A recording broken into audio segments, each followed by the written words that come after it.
Stop doing the things that you know are wrong that you could stop doing. Right? So it's a fairly limited attempt. First of all, we're not going to say that you know what the good is or what the truth is in any ultimate sense. But we will presume that there are things that you're doing that for one reason or another you know are not in your best interests. There's something about them that you just know you should stop. They're kind of self-evident to you. Other things you're going to be doubtful about. You're not going to know which way is up and which way is down. But there are things that you're doing that you know you shouldn't do. Now, some of those you won't stop doing for whatever reason. You don't have the discipline, or maybe there's a secondary payoff, or you don't believe it's necessary, or it's too much of a sacrifice, or you're angry or resentful or afraid. Who knows? So forget about those for now. But there's another subset that you could stop doing. It might be a little thing. Well, that's fine. Stop doing it and see what happens. And what'll happen is your vision will clear a little bit. And then something else will pop up in your field of apprehension that you will also know you should stop doing, and that you could stop doing, because you strengthened yourself a bit by stopping doing the particular stupid thing that you were doing before. That just puts you together a little bit more. And you could do that repeatedly for an indefinite period of time. And you know, that doesn't necessarily mean that you're going to ever be able to formulate a clear and final picture of what constitutes the truth and the good. But it does mean that you'll be able to continually move away from what's untruth and what's bad. And you know, that's not a bad start. Make a damn schedule and stick to it. Okay, so what's the rule with the schedule? It's not a bloody prison. That's the first thing that people do wrong. They say, well, I don't like to follow a schedule. Well, it's like, well, what kind of schedule are you setting up? Well, I have to do this, then I have to do this, then I have to do this, you know, and then I just go play video games, because who wants to do all these things that I have to do? It's like, wrong. Set the damn schedule up so that you have the day you want. That's the trick. It's like, okay, I've got tomorrow. If I was going to set it up so it was the best possible day I could have, practically speaking, what would it look like? Well, then you schedule that. And obviously there's a bit of responsibility that's going to go along with that, because if you have any sense, one of the things that you're going to insist upon is that at the end of the day, you're not in worse shape than you were than at the beginning of the day, right? Because that's a stupid day. If you have a bunch of those in a row, you just dig yourself a hole and then you bury yourself in it. It's like, sorry, that's just not a good strategy. It's a bad strategy. So maybe 20% of your day has to be responsibility and obligation, or maybe it's more than that, depending on how far behind you are. But even that, you can ask yourself, okay, well, I've got these responsibilities. I have to schedule the damn things in. What's the right ratio of responsibility to reward? And you can ask yourself that, just like you'd negotiate with someone who is working for you. It's like, okay, you got to work tomorrow. Okay, so I want you to work tomorrow. And you might say, okay, well, what are you going to do for me that makes it likely that I'll work for you? Well, you could ask yourself that, you know. So maybe you do an hour of responsibility and then you play a video game for 15 minutes. I don't know, whatever turns your crank, man. But, you know, you have to negotiate with yourself and not tyrannize yourself. Like you're negotiating with someone that you care for, that you would like to be productive and have a good life. And that's how you make the schedule. It's like, and then you look at the day and you think, well, if I had that day, that'd be good. Great. You know, and you're useless and horrible, so you'll probably only hit it with about 70% accuracy, but that beats the hell out of 0, right? And if you hit it even with 50% accuracy, another rule is, well, aim for 51% the next week, or 50.5% for God's sake, or because you're going to hit that position where things start to loop back positively and spiral you upward. Of course you struggle to remember it in your day-to-day life, because life is difficult and it's harder to do things than not to do them, and it's harder to do them well than to do them badly. You know, and it's easy to sit around and be hopeless. I don't mean it's emotionally easy, because it's not, but it's procedurally easy to be useless and to fall back into your old habits and to not discipline yourself. And it's a matter of continual practice, slow continual practice. And I think a good example of that is something like weightlifting. You know, if you start a weightlifting program, which I would recommend, by the way, because it's tremendously advantageous physically and cognitively, you're not going to really see results for a number of weeks, and then the results are rather slow, but you can get pretty decent results over a 6-month period and absolutely stellar results over a couple of years. And so you have to make sure your time frame is right and not to be too hard on yourself. And I did mention the future authoring program earlier. And one of the things I would recommend too is if you're having a hard time implementing your decisions, say your ethical decisions, that you spend a bit more time thinking them through and writing them down. And the Future Authoring Program is really helpful for that. That's why we designed it. And so get your goals straight and continue to practice every day. And if you're not succeeding, then make your goals slightly smaller. You want to make your goals large enough so that they challenge you, but small enough so that you have a reasonable probability of succeeding at them on a day-to-day basis. And then you have to also understand that if you fail on a given day, like let's say you're trying to quit smoking and you quit for 2 weeks, and then you have a cigarette and you think, oh my God, now I've screwed it up. I'm not quitting anymore. You smoke a whole pack of cigarettes. It's like, well, there's a couple of mistakes there. And one is, well, just because you had a cigarette doesn't mean you failed. It just means that you had a cigarette. You can start stopping again the next day. And the fact that you had one cigarette in the last 2 weeks is a hell of a lot better than the 2 weeks that you had before that. And so you've got to be realistically humble. You've got to be ambitious enough in your goals so that you're pursuing something that you regard as truly meaningful and worthwhile. And maybe you can judge that to some degree if you think about someone you love attempting the same thing and think about how you would feel if they managed it. And if you would feel good, then that's probably a good evaluation strategy to use on yourself. So you want your goals to be of sufficient nobility so that you can live with yourself properly if you're pursuing them, but you want them to be small enough so that you have a reasonable probability of implementing them. If you're harmless, you're not virtuous. You're just harmless. You're like a rabbit. A rabbit isn't virtuous. It's just can't do anything except get eaten. It's not virtuous. If you're a monster and you don't act monstrously, then you're virtuous. But you also have to be a monster. Well, you see this all the time. Harry Potter's like that too. It's like he's flawed, he's hurt, he's got evil in him. He can talk to snakes, man. He breaks rules all the time. All the time. He's not obedient at all. But he has a good reason for breaking the rules. And if he couldn't break the rules, him and his little clique of rule-breaking, troublemakers, if they didn't break the rules, they wouldn't attain the highest goal. So it's very peculiar, but it's a very, very, very, very common mythological notion. The hero has to be a monster, but a controlled monster. Batman is like that. It's everywhere. It's the story you always hear. Compare yourself to who you were yesterday and not to who someone else is today. Because if you're comparing yourself to someone else, first of all, you don't know very much about the life of the person you're comparing yourself to. You don't know it across all of its dimensions. And second, people are very different, and so comparing yourself to someone else, it's kind of useful, I guess, when you're young, but as you get older and more singular and more particular, it becomes increasingly less useful. Better to compare yourself to a previous version of yourself and work for improvement in that way. When I was 25 or so, I probably weighed about 138 pounds. I smoked like a pack of cigarettes a day. I drank tremendous amount of alcohol. I was from northern Alberta, this rough little town up in northern Alberta called Fairview, and there were long winters there, and my friends were heavy drinkers, and most of them dropped out of school by the time they were 15 or 16, went off to work on the oil rigs, and it was a rough town, and we drank a lot, and I started when I was 14, and and so I had a lot of bad habits, let's say, and and I wasn't in great shape physically, and I was also still intellectually obsessed as I am now, and so that would have been in 85. But I decided around then, about 85, 84, something like that, maybe a little earlier, that I was really going to try to get my act together, and so I started doing that. First of all, I quit smoking.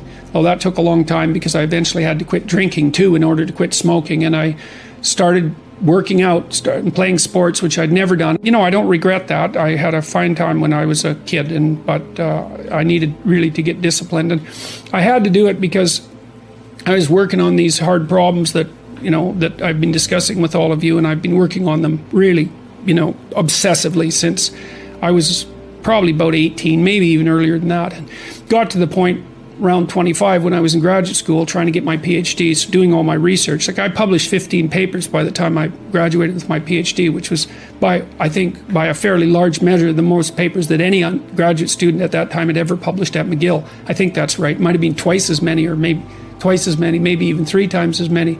And at the same time, I wrote Maps of Meaning, which was a terribly difficult thing to do, because I was writing about 3 hours a day doing that, and I couldn't do all that and continue with my misbehavior, my sort of, what would you say, my massive hedonistic consumption of alcohol and all of that. I just couldn't keep it up and also work seriously on the issues that were at hand. So, I had to stop. That's a sacrifice. I had to stop messing about and straighten myself out.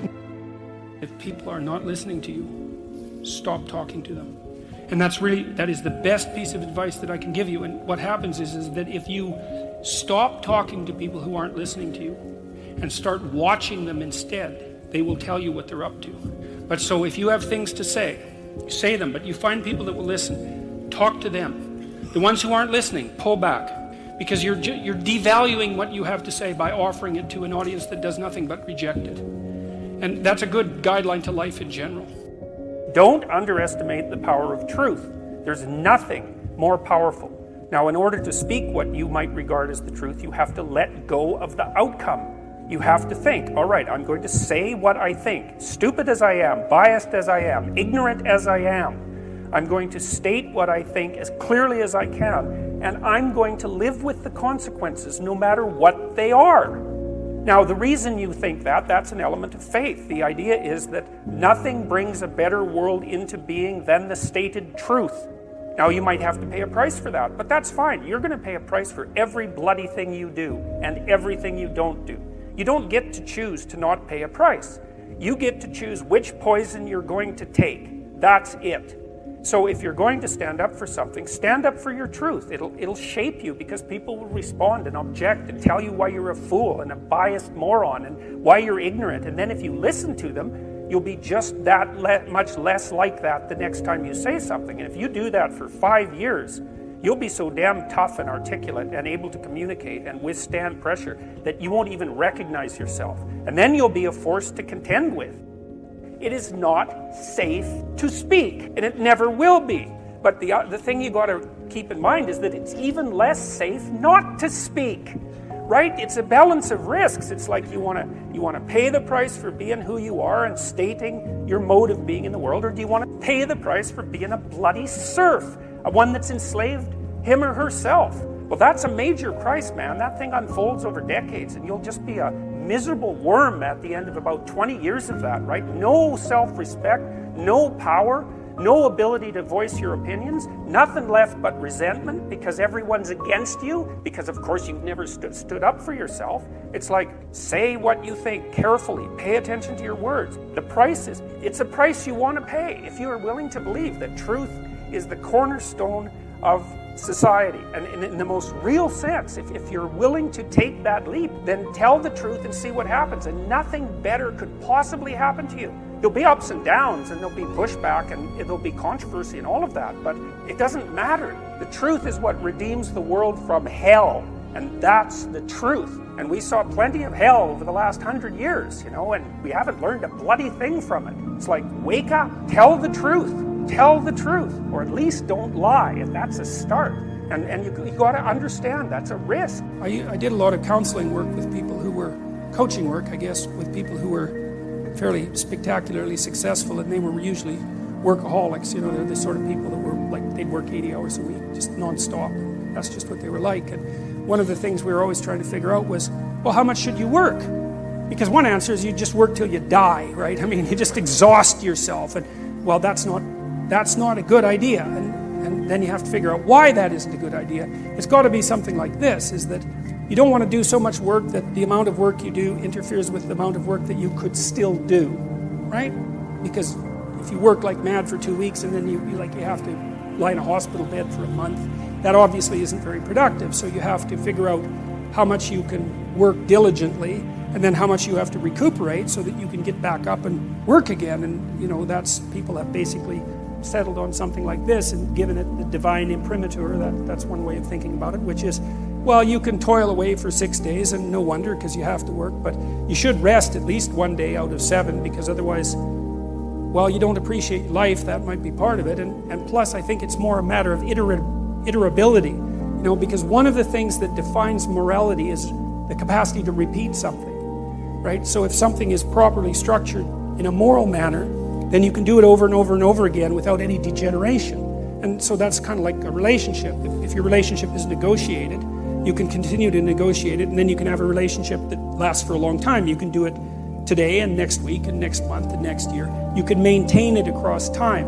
And this, I would say, is the wisdom that's been garnered over God only knows what period of time. That's a good thing for modern people to know, because we seem to be, even though, you know, we're very wealthy by historical standards, our capacity to relax isn't exactly what it could be, and I think that's really hard on people. What Panksepp observed, and I think this is a brilliant piece of science, is that, first of all, juvenile male rats in particular like to rough and tumble play. They like to wrestle, and they actually pin each other just like little kids do, or like adult wrestlers do. They pin their shoulders down, and that basically means you win. And so, okay, so that's pretty cool. But what's even cooler, I think, well, there's 3 things. One is the rats will work for an opportunity to get into an arena where they know the play might occur. And so that's one of the scientific ways of testing an animal's motivation, right? So imagine you have a starving rat and it knows that it's got food down the end of a corridor. You can put a little spring on its tail and measure how hard it pulls, and that gives you an indication of its motivational force. Now, imagine the starving rat that's trying to get to some food, and you have a little spring on his tail, and you waft in some cat odor. So now that rat is starving and wants to get out of there. He's going to try to pull even farther towards the food. So getting away plus getting forward are separate motivational systems, and if you can add them together, it's real potent. And part of the reason why in the future authoring exercise that you guys are going to do as the class progresses, you're asked to outline the place you'd like to end up, which is your desired future, and also the place that you could end up if you let everything fall apart, is so that your anxiety chases you and your approach systems pull you forward. You're maximally motivated then. And it's important, because otherwise you can be afraid of pursuing the things that you want to pursue, right? And that's very common. And so then the fear inhibits you as the promise pulls you forward, but it makes you weak because you're afraid. You want to get your fear behind you, pushing you. And so what you want to be is more afraid of not pursuing your goals than you are of pursuing them. It's very, very helpful. And lots of times in life, and this is something really worth knowing, you know, and this is one of the advantages to being an autonomous adult, is you don't get to pick the best thing. You get to pick your poison. You have 2 bad choices, and you get to pick which one you're willing to suffer through. And every choice has a bit of that element in it. And so if you know that, it's really freeing, because otherwise you torture yourself by thinking, well, maybe there's a good solution to this, you know, compared to the bad solution. It's like, no, sometimes there's just risky solution 1 and risky solution 2. And sometimes both of them are really bad, but you at least get to pick which one you're willing to suffer through. And that actually makes quite a bit of difference, because you're also facing it voluntarily then, instead of it chasing you. And that is an entirely different psychophysiological response. Challenge versus threat, it's not the same, even if the magnitude of the problem is the same. And so putting yourself in a challenging, let's call it mind frame, you can't just do that by magic. Putting yourself in a challenging mind frame is much easier on you psychophysiologically, because you don't go into the generalized stress response to the same degree. And you're activating your exploratory and seeking systems, which are dopaminergically mediated and that involve positive emotion. So if you can face something voluntarily rather than having it chase you, it's way better for you psychophysiologically. So that's partly why, well, it's worthwhile to go find the dragon in its lair instead of waiting for it to come and eat you. So, and especially when you also add the idea that if you go find the dragon in its lair, you might find it when it's a baby instead of a full-fledged bloody monster that is definitely going to take you down. You know, having children, I suppose too, this has been enhanced by my ill health in recent years, but I always feel that it's a privilege to spend time with my children. And I have some sense of how fast time goes. You know, I've always had a very acute sense of the finitude of existence. And so, and this is a good hint for people who have children, but with regards to your family members at all, is don't take it for granted. Every second you get that isn't painful, you should cherish.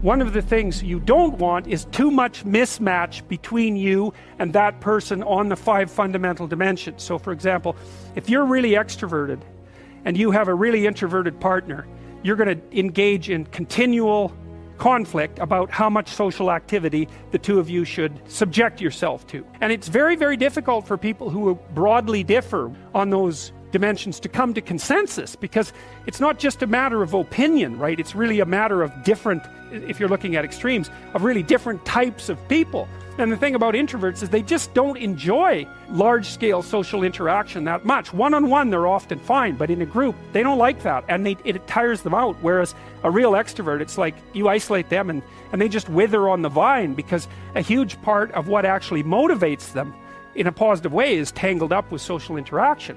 And so if you're an agreeable person and you have a particularly disagreeable partner, you're also going to run into problems, because the agreeable person will say whatever you want, whenever, and the disagreeable person will say, well, I'd like to know what the hell you want for a change, and be much more harsh and much more demanding in the situation. And the agreeable person is going to find the disagreeable person harsh and unpleasant, and the disagreeable person is going to find the agreeable person wishy-washy and unable to stand up for themselves. And again, that's actually one of the primary sources of tension between men and women, because women tend to be higher in agreeableness than men. It's about half a standard deviation, which is quite a large difference by psychological standards. And so what that means fundamentally, just so you have some sense of how large an effect that is that if you have a group of men and women and you pick out random pairs, the woman is going to be more agreeable than the man 60% of the time.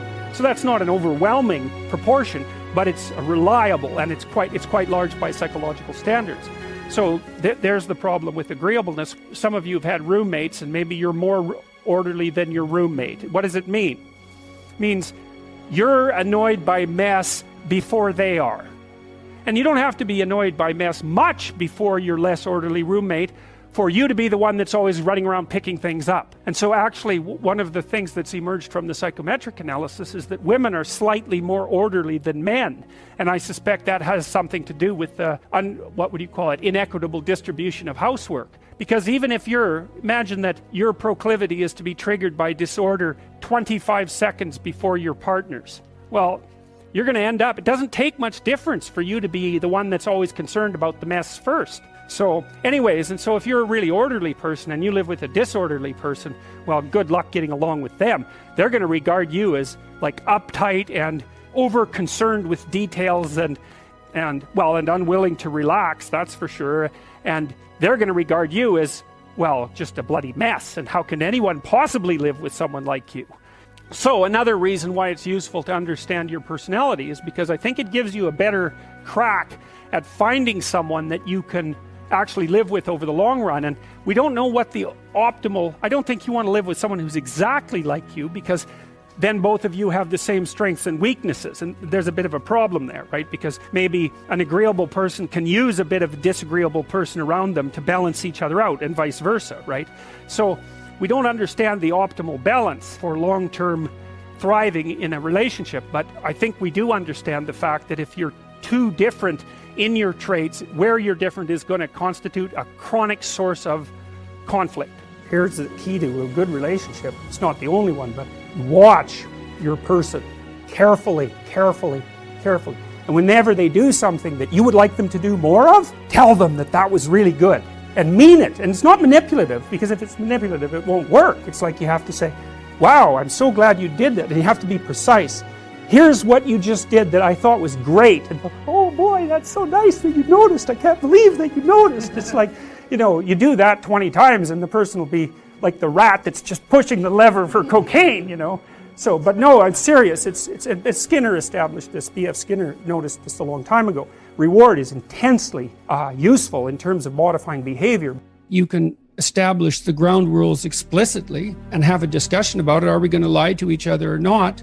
Are we going to tell each other the truth to the degree that we can, to make that an actual goal and to talk through the consequences of doing that and not doing it? And then I would also say, whenever a hiccup occurs in the relationship, maybe you don't call it out at each hiccup, because you have to have a certain amount of silent tolerance in any relationship to let small infractions go. But if they repeat, my rule is 3 times. And it's the rule that I share with my wife. If something happens 3 times that is causing emotional upset, anger, jealousy, disappointment, resentment, frustration, any of those things, anything that you don't want to experience and that you especially don't want to experience repeatedly, then you can call it out. And if you have 3 examples, your case is much better made than if you just have 1.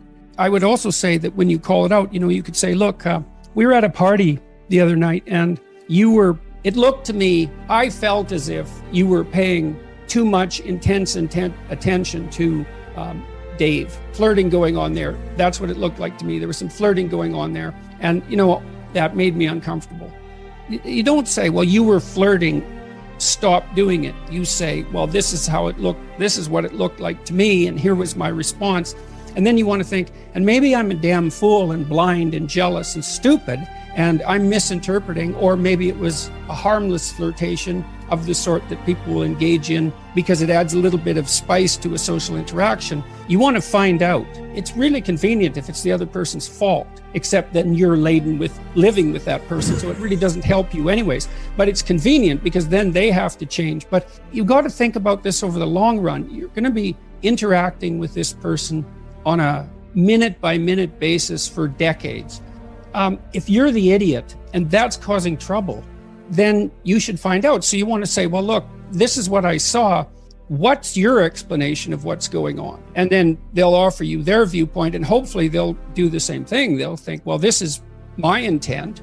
And maybe they have to go think about it, but this is my intent and this is what I saw. And I think you're being oversensitive in that situation. And you peel back the explanations layer by layer until you both agree on what happened, and more importantly, on what you're going to do about it in the future. And that's really hard. And you have to come to a negotiated agreement about that situation. And you have to pay attention to your own uncomfortable negative emotions in order to manage that, and not pretend that everything's all right, or that you're nicer than you are, or that you're less jealous than you are, or less blind. Or I don't think competition between people who are in a monogamous relationship is useful, particularly. It's not zero-sum competition.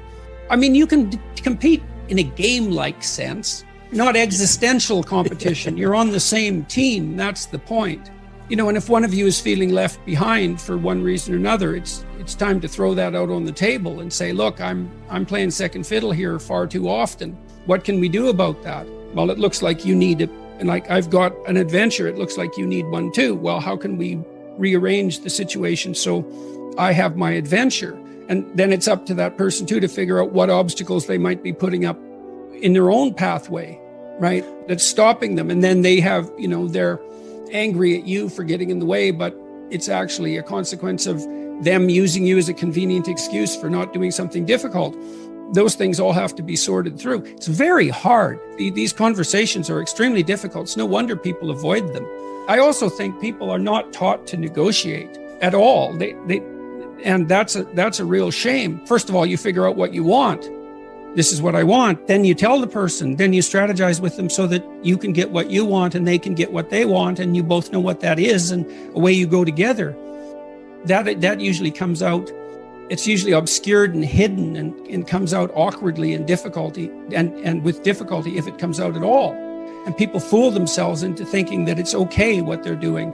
I'm sacrificing myself for the children, and that's okay. I'm sacrificing myself for my husband's career, and that's okay.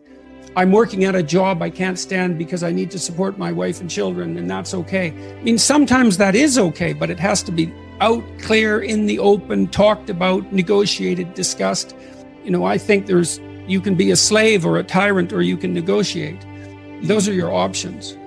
And we default to slavery and tyranny because that doesn't require any cognitive effort. And then we pretend that everything's all right. And then it blows up in our faces and we end up divorced. Life is suffering. Right. indisputable. What do you do about that? You voluntarily accept it and then strive to overcome the suffering that's a consequence of that. And you do that for you, and you do that in a way that makes it better for other people. And then that works. And one question might be, well, how well does it work? And the answer is, the only way that you can find out is by trying it. That's it. That's the existential element of it. The proof is to be derived by the incarnation of the attitude in your own life. No one can tell you how it will work for you. It's the thing that your destiny is to discover that. You have to make the decisions to begin with. It's like, because you can't do this without commitment. You have to commit to it first. That's the act of faith that Kierkegaard was so insistent upon. You have to say, I'm going to act as if being is good. I'm going to act as if truth is the pathway to enlightenment. I'm going to act as if I should pursue the deepest meaning possible in my life. And there's reasons to do none of those. They're real reasons. So it's really a decision. But you can't find out what the consequence of the decision is unless you make the decision. When you're 25, you can be an idiot. It's no problem. Even when you're out in a job search, it's like, well, you don't have any experience and you're kind of clueless. It's, yeah, you're young. It's no problem. That's what young people are like, but they're full of potential. Okay, well, now you're the same person at 30. It's like people aren't so thrilled about you at that point. It's like, what the hell have you been doing for the last 10 years? Well, I'm just as clueless as I was when I was 22. It's, yeah, but you're not 22. You're an old infant, right? And that's an ugly thing, an old infant. So part of the reason you choose your damn sacrifice, because the sacrifice is inevitable, but at least you get to choose it. And then there's something that's even more complex than that in some sense, is that the problem with being a child is that all you are is potential, and it's really low resolution. You could be anything, but you're not anything. So then you go and you adopt an apprenticeship, roughly speaking, and then you become something. And when you're something, that makes the world open up to you again. Like if you're a really good plumber, then you end up being far more than a plumber, right? You end up being a good employer. If you're a really good plumber, well, then you have some employees, you run a business, you train some other people, you enlarge their lives, you're kind of a pillar of the community, you have your family. Once you pass through that narrow training period, which narrows you and constricts you and develops you at the same time, then you can come out the other end with a bunch of new possibility at hand. And Jung talked about that. He thought that the proper path of development in the last half of life was to rediscover the child that you left behind as you were apprenticing. And so then you get to be something and regain that potential at the same time. If you go in the woods and you find a bear, especially a grizzly, well, you're in real trouble if it's a grizzly. But if it's a black bear, generally speaking, if you stand your ground and make a hell of a lot of noise, that thing will leave you alone. But if you run, well, what's it supposed to think? It eats things that run from it. So that's exactly where that idea come from. You turn tail and run, and then the thing that you're afraid of is really a monster, and it's gonna get you and eat you. It's like, well, that's true psychologically as well. So I have a client, she's afraid of elevators. The elevator door opens, she goes, that's a tomb. And I thought, oh, wow, I thought it was an elevator. But for you, it's not a bloody elevator. It's death. And so that's what you're afraid of. It's worse than that. You're afraid of being trapped inside there in the dark, alone, not knowing if anyone is going to rescue you, stuck there with your damn imagination, freaking out. It's like, and if that's not, and then maybe you have a heart attack because you're so terrified and you die. So then you say, okay, well, you're afraid of the damn elevator, but it's not an elevator, it's a tomb. And the tomb is partly you and it's partly the elevator and partly your unconscious mind. And so, well, what can you handle? Can you go and look at an elevator from 10 feet away? It's like, yes. Okay. How about 9 feet away? Yes. 5 feet? Yes. 4 feet? No. Okay, no problem. 4.5 feet. We're going to go from that elevator. We're going to look at the damn thing until you're bored of it. Because that's what we're trying to... You should be bored of the elevator. Because then you're not afraid of it, obviously. It's like, it's an elevator. So, this week they're 4.5 feet from the elevator. Next week they're a foot from the elevator. And the week after that, the horrible gates of hell open and they look inside and they don't run. And so, hey, they're tougher than they thought they were. And that's what you're teaching them, actually. You're not teaching them that the world isn't dangerous. Because that's a stupid thing to teach someone. Bloody right, the world is dangerous. It's terrifying. And sometimes people they realize that. And the veil lifts. And they see horror everywhere. They see that. And then they think, well, I'm just a little rabbit. I'm over here in the corner. I can't move, I'm petrified. And then they can't move. They hide at home, they cower at home, because everything has become a predatory domain.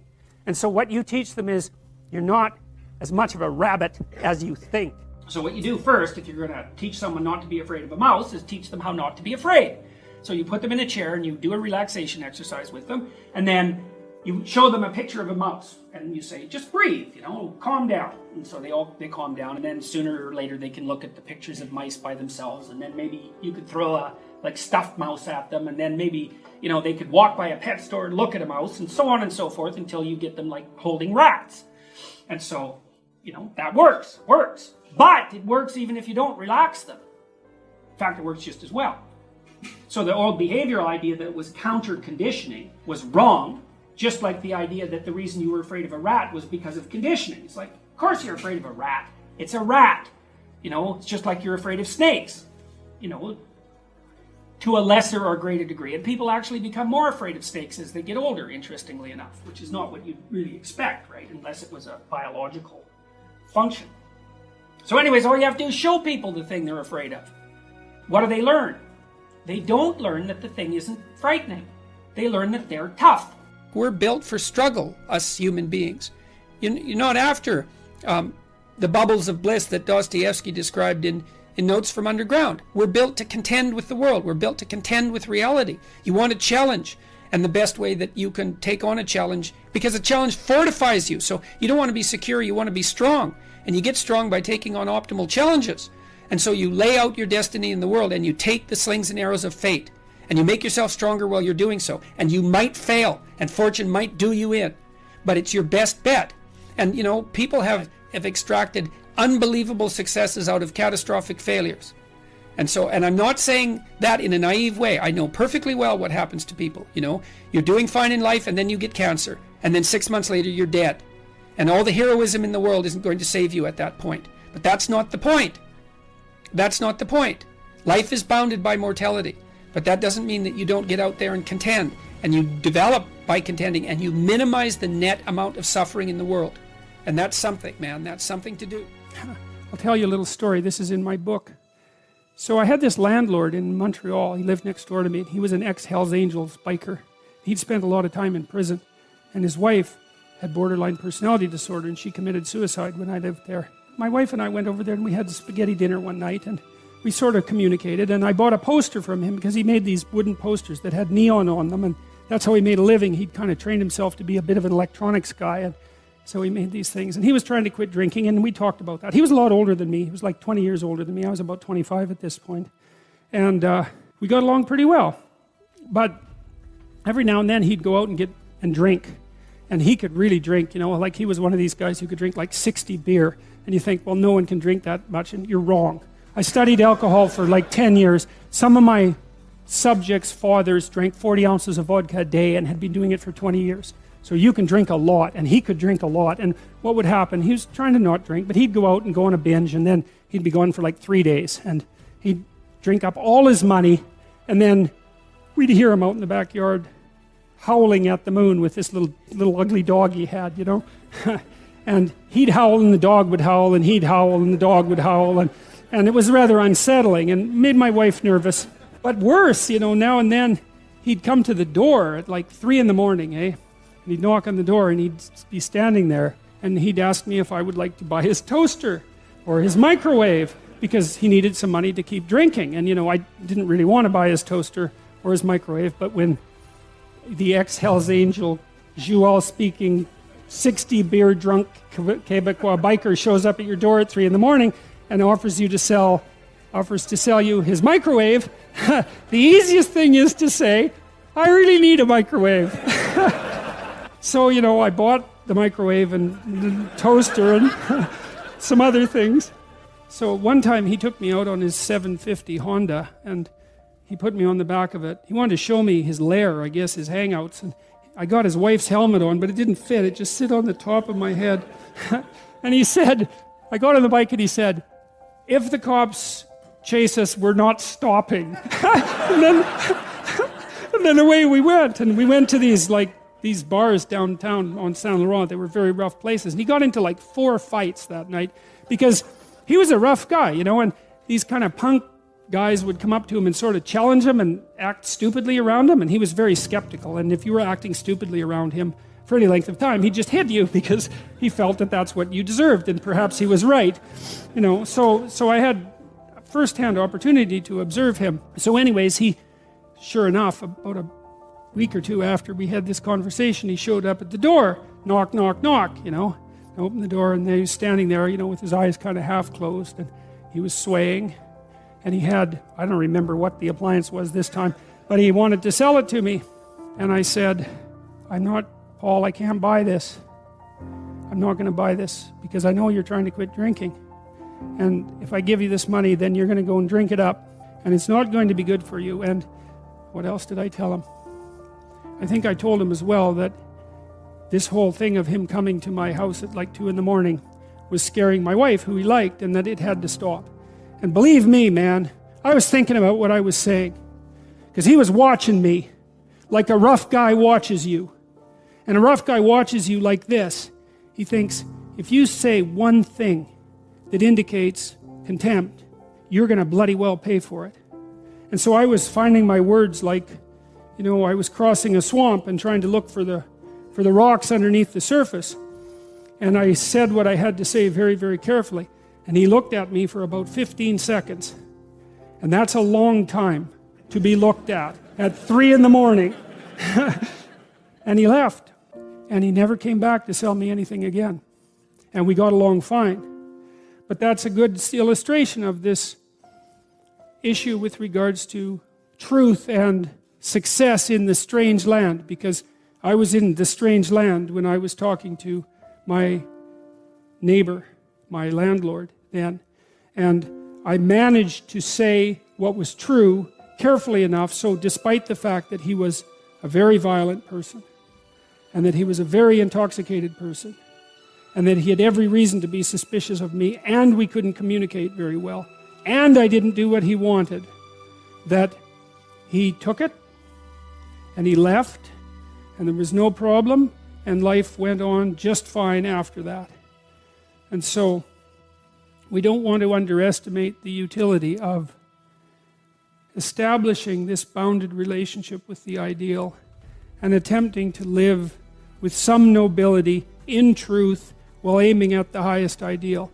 There's nothing about that that's anything but strengthening and positive. And it's exactly what you need to set against the catastrophe and uncertainty of life. Treat yourself like you're someone responsible for helping. You're someone that you are responsible for helping.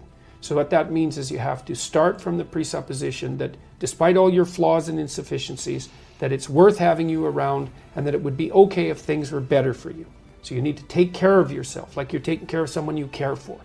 So there's a bit of a detachment in that. And then the next thing is, okay, so now look 3 to 5 years down the road. Okay, you get to have what you need and want, assuming you're being reasonable and that you actually want it, which means you're willing to make the sacrifices that would make it possible. Well, you need a pathway to it. You know, if it's 10 stories up above you, you need a staircase to get there, right? And so you have to build the staircase too.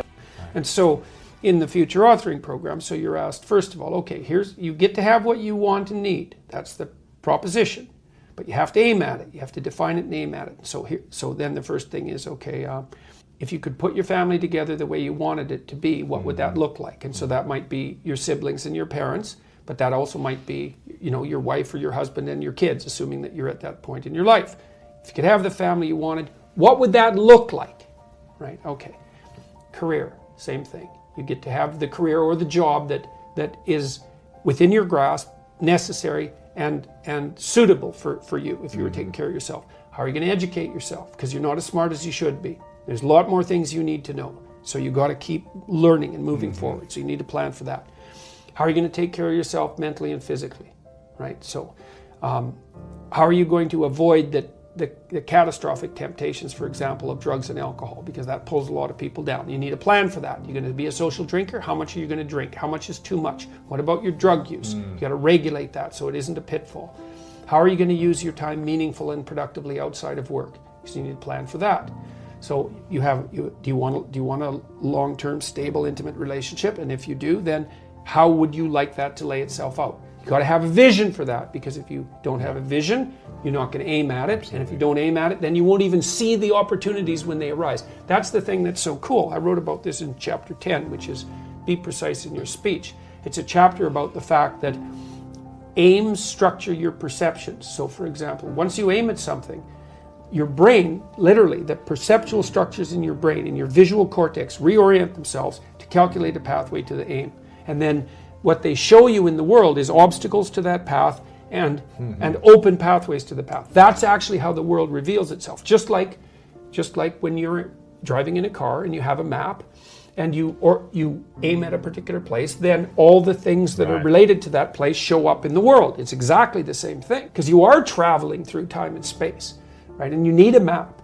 And so after you answer these 7 questions, and you're encouraged to do it badly, because a bad plan is better than no plan. It gives you something to improve. So even if your aim is vague, and even if it's off target, if you start aiming and you see you're off target, then you can shift and you can make it more precise.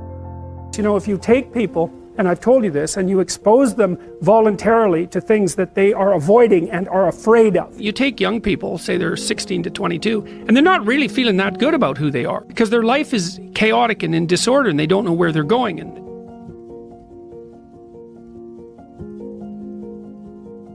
if you take people, and I've told you this, and you expose them voluntarily to things that they are avoiding and are afraid of, you know, that they know they need to overcome in order to meet their goals, their self-defined goals.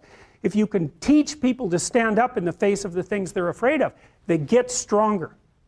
And you don't know what the upper limits to that are, because you might ask yourself, like, if for 10 years, if you didn't avoid doing what you knew you needed to do, by your own definitions, right, within the value structure that you've created, to the degree that you've done that, what would you be like? Well, you know, there are remarkable people who come into the world from time to time, and there are people who do find out over decades-long periods what they could be like if they were who they were, if they spoke their being forward.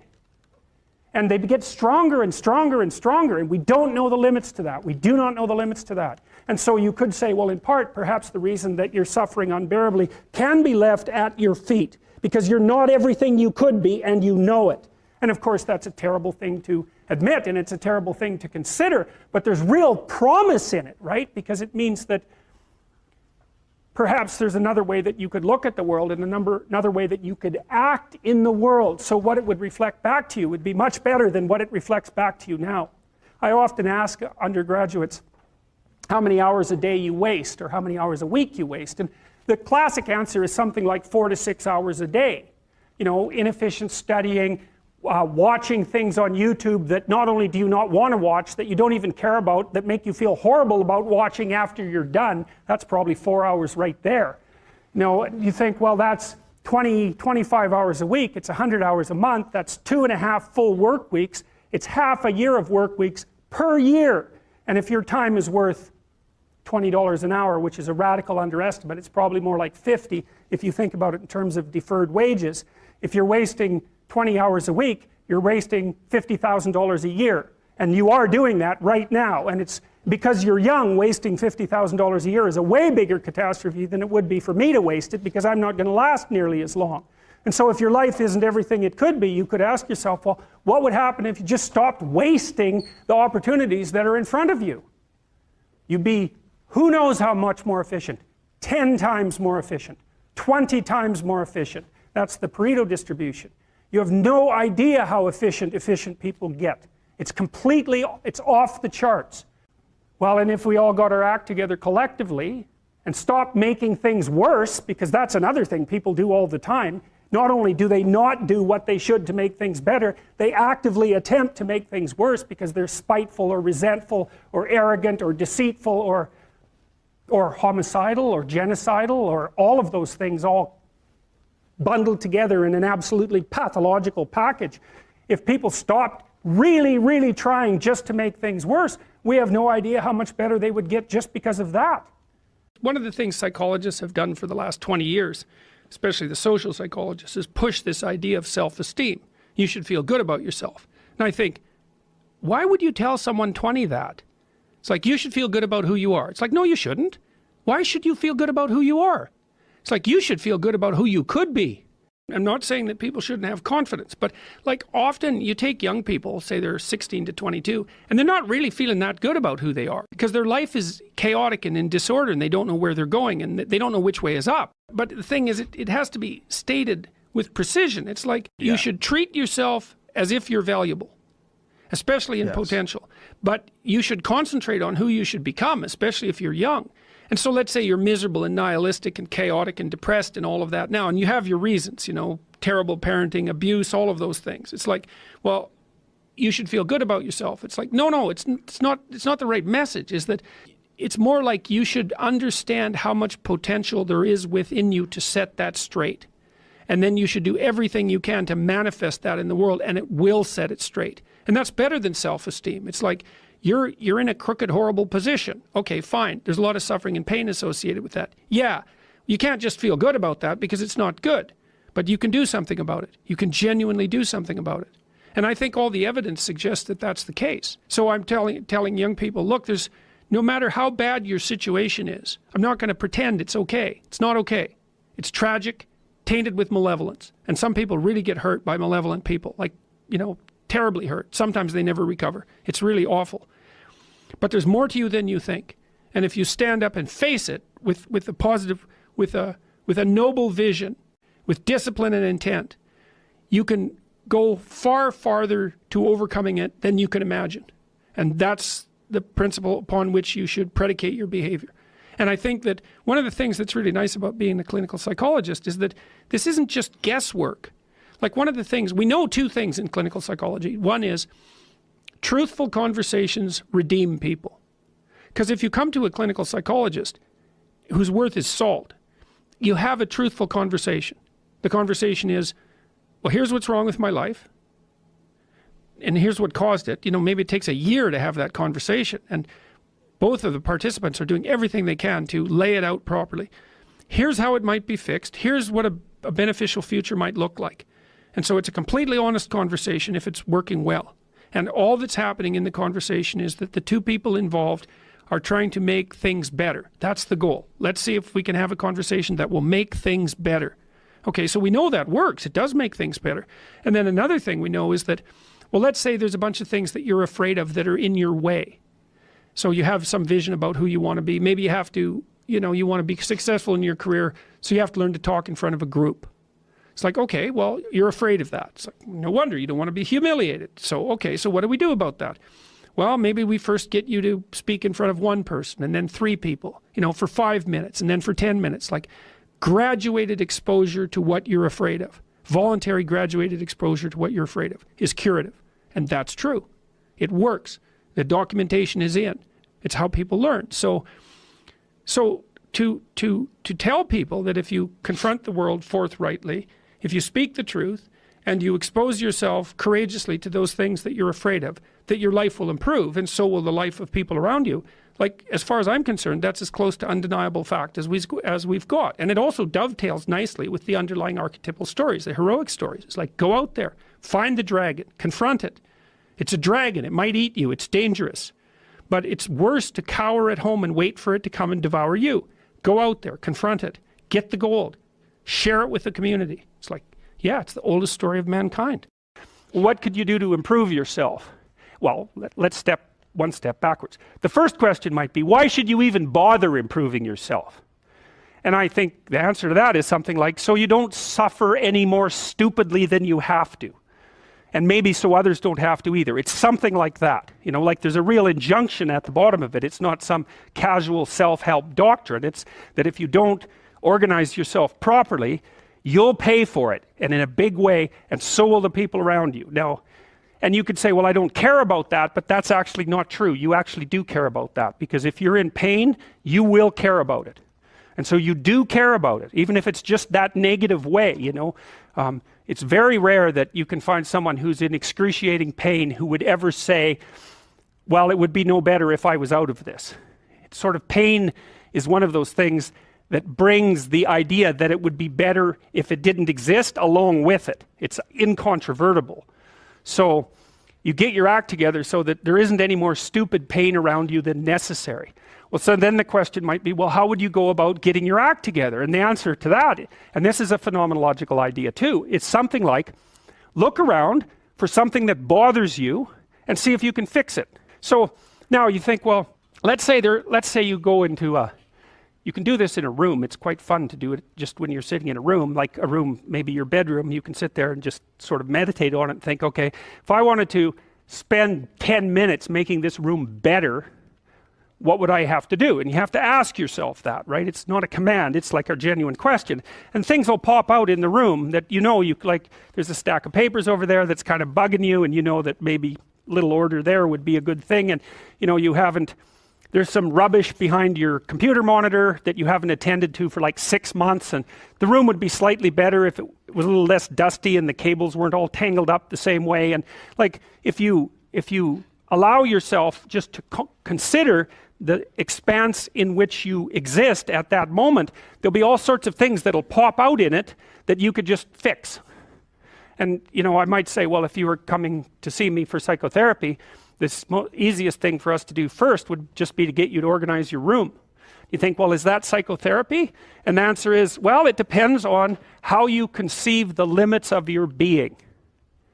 And I would say, start where you can start. If something announces itself to you, which is a strange way of thinking about it, as in need of repair, that you could repair, then, hey, fix it. You fix 100 things like that, your life will be a lot different. I often tell people too, fix the things you repeat every day, because people tend to think of those as trivial, right? You get up, you brush your teeth, you have your breakfast, you have your routines that you go through every day. Well, those probably constitute 50% of your life. And people think, well, they're mundane, I don't need to pay attention to them. It's like, no, that's exactly wrong. The things you do every day, those are the most important things you do. Hands down. All you have to do is do the arithmetic. You figure it out right away. So 100 adjustments to your broader domain of being, and there's a lot less rubbish around, and a lot fewer traps for you to step into.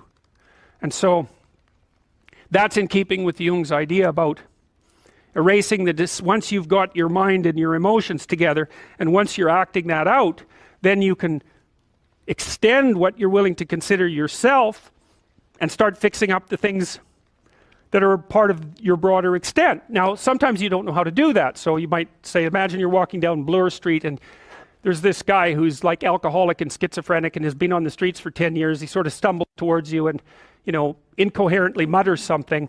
That's a problem. And it would be good if you could fix it, but you haven't got a clue about how to fix that. You just walk around that and go find something that you could fix, because if you muck about in that, not only is it unlikely that you'll help that person, it's very likely that you'll get hurt yourself. So, just because while you're experiencing things announce themselves as in need of repair doesn't mean that it's you right then and there that should repair them. You have to have some humility.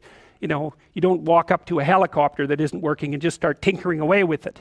You have to stay within your domain of competence. But most of the time, if people look at their lives, it's a very interesting thing to do. I like the idea of the room, because you can do that at the drop of a hat. You go back to where you live and sit down and think, okay, I'm going to make this place better for half an hour. What should I do? And you have to ask, and things will just pop up like mad. And it's partly because your mind is a very strange thing. As soon as you give it a name, a genuine aim, it'll reconfigure the world in keeping with that aim. That's actually how you see to begin with. And so if you set it a task, especially, you have to be genuine about it, which is why you have to bring your thoughts and emotions together, and then you have to get them in your body so you're acting consistently. You have to be genuine about the aim, but once you aim, the world will reconfigure itself around that aim, which is very strange. And it's technically true.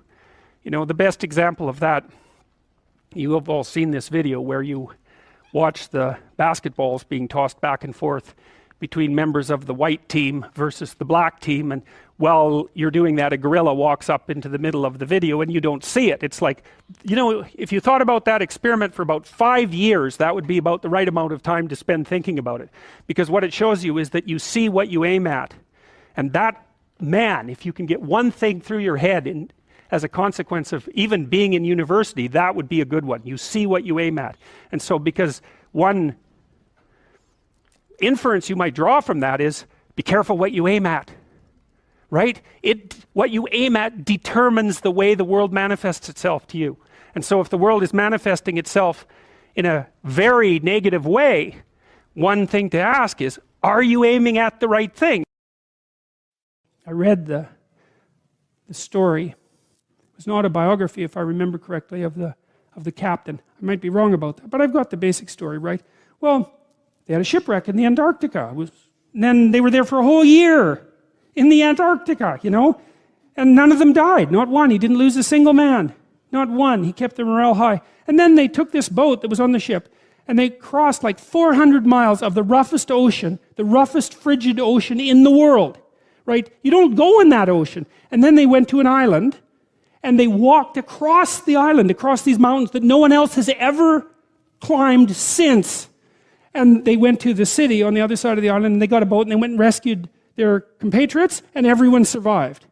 It's like, Endurance is the name of the book. You read that book, man, you think, wow, people are really tough, you know, and it's ridiculous. So who knows how tough you are? And maybe you find out by going out to find out how tough you are, right? So you take on a challenge, one that you think you can master, that's just a bit beyond your grasp, and you master it, and then you're a little tougher, and you think, hey, that worked out pretty well. And so then you're more of a monster. And then you go out and you find another challenge that's even bigger, and you think, well, maybe I can do that too. And then all of a sudden you can, and you get a little bit bigger, and God only knows what the limit is of you. And you find out by pushing yourself against the world. Well, let's talk about friendships for a minute. Here's how you know if someone's your friend.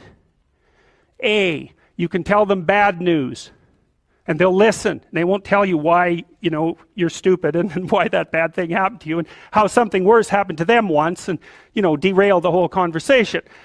You can actually tell them bad news and they'll listen. So that's a good thing. And then this is a weirder thing. You can tell them good news and they'll help you celebrate.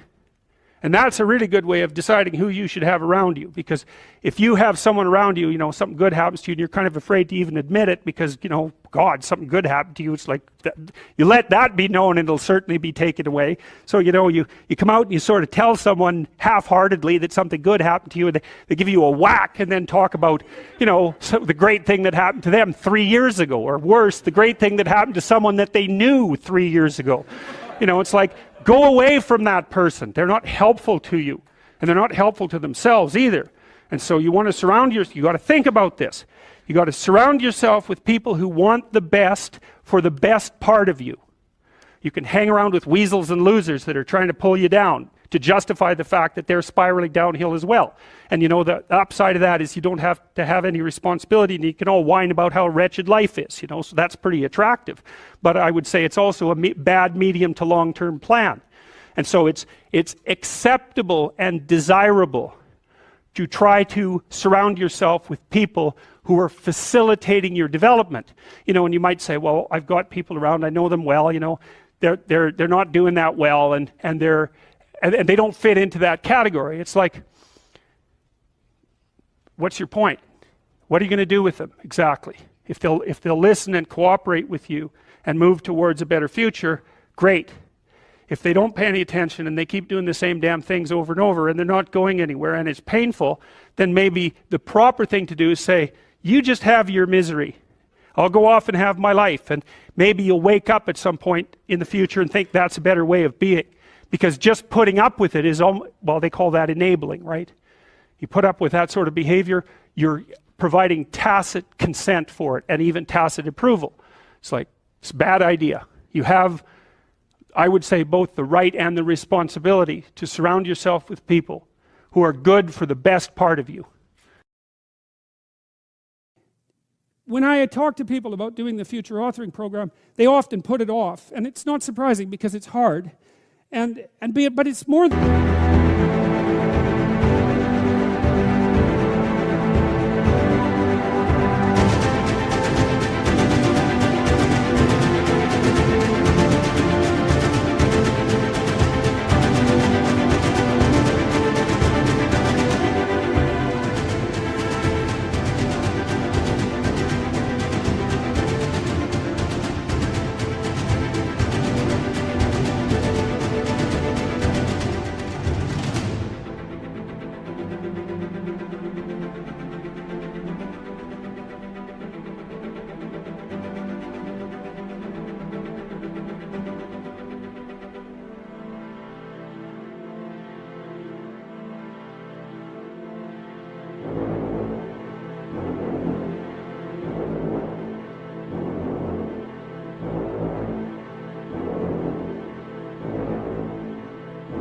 that. They think, well, I don't know how to write.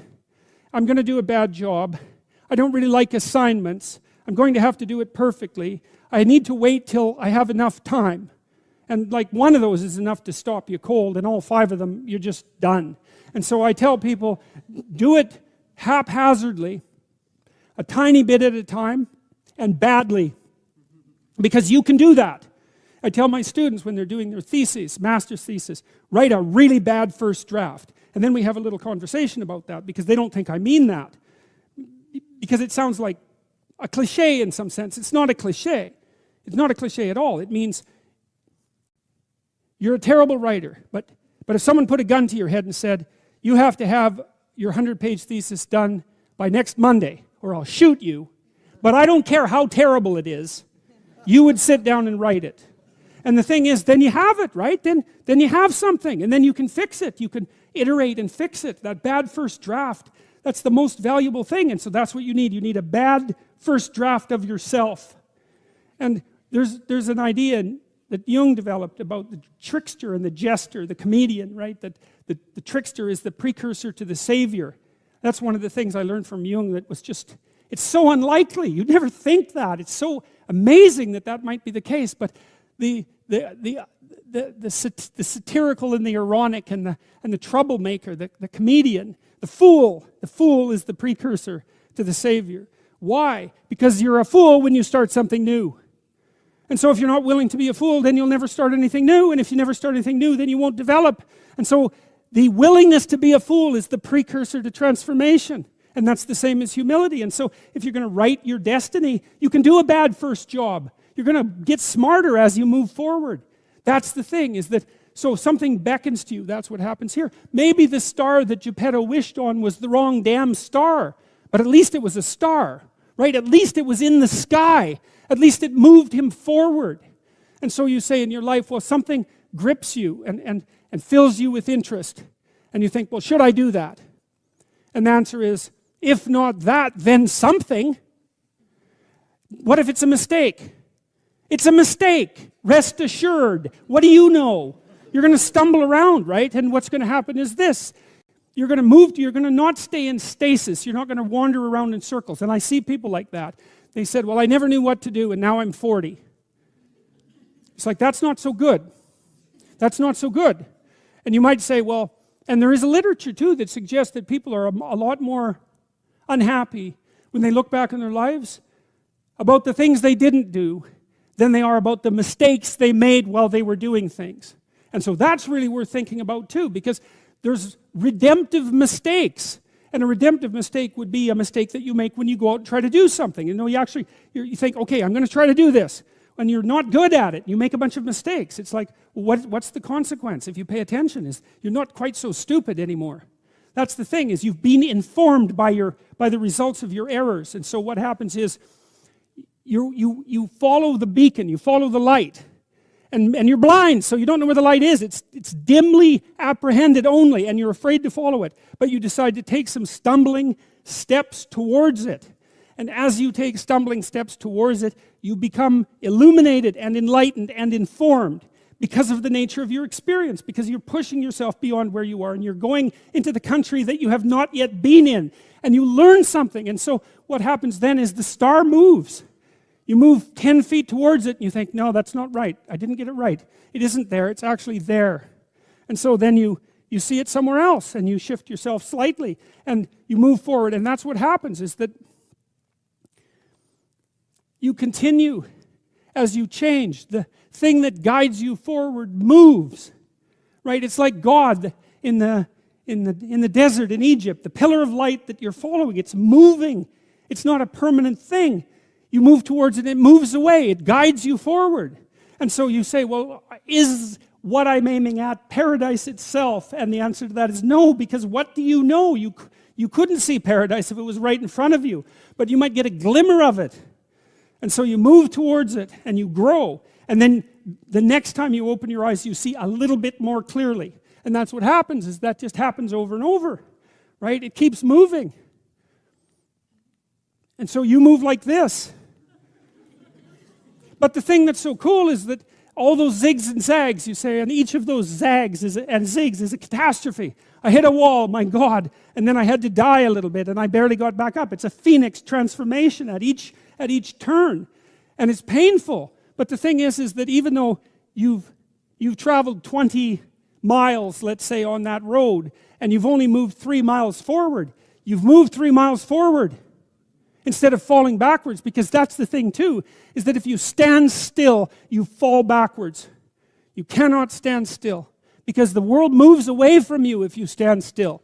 And there's no stasis, there's only backwards. And so if you're not moving forwards, then you're moving backwards. And that's more of the underlying truth of the Matthew principle. To those who have everything, more will be given. From those who have nothing, everything will be taken. It's a warning. Do not stay in one place. Well, as you zig and zag, maybe the cataclysm of each transformation starts to lessen. There's not so much of you that has to die with every mistake. And maybe you end up oriented at least reasonably properly. And if you were sensible, that would have been your trip. But it wasn't, right? It's that. And perhaps it's a lot worse than that. Perhaps there's no shortage of backtracking. But it doesn't matter, because as you stumble forward, you illuminate and inform yourself. And perhaps that's partly because the world is made of information. And if you encounter it and tangle with it, then it informs you. And then you become informed. And then you're information. And then you're ready.